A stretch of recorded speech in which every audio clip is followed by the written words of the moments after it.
আল্লাহ আমার একটু সময় দাও, একটু সময় যদি পাই, যা ছিল তোমার জন্য, ইসলামের জন্য, মানবতার জন্য সব দিয়ে আসবো।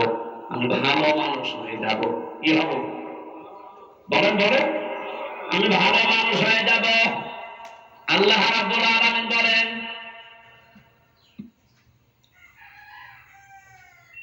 আলা ইউআখিরুল্লাহু নাফসান ইযা জাআ আজালুহা আল্লাহু খাবীরুম বিমা তা'মালুন।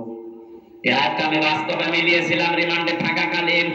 একটু খেয়াল করেন, আমাদের বাংলাদেশ, ভারত, পাকিস্তানের মুসলমানদের ইসলামের এই আইনগুলো, এই আয়াতগুলো মেনে নেওয়া, আর মধ্যপ্রাচ্যে যারা মুসলমান বাস করে তাদের এই আয়াতগুলো মেনে নেওয়া এক না।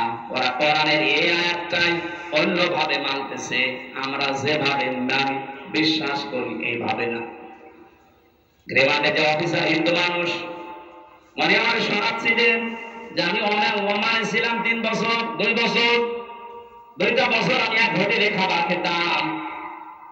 যে দেখেছে হোটেলের মালিক, উনি টাকাগুলো গুনতেছে, গণনা করে টাকা নেয়, ক্যাশে বসে আছে।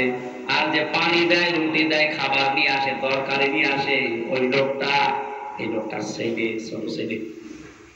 আমি প্রশ্ন করলাম, আপনি দোকানের মালিক, এত টাকা পয়সা আপনার, আর আপনার ছেলে আপনার সামনে কর্মচারী, তাও মানুষের, সাধারণ মানুষের খেদমত করে, রুটি টেনে দেয়, পানি টেনে দেয়, একটা কাজ করলেন আপনি। ওনার ভাষায় কোরআনের একটা সূরা তাগাবুনের 14 নম্বর আয়াতটা পড়ে এই হিন্দুকে শুনিয়েছে।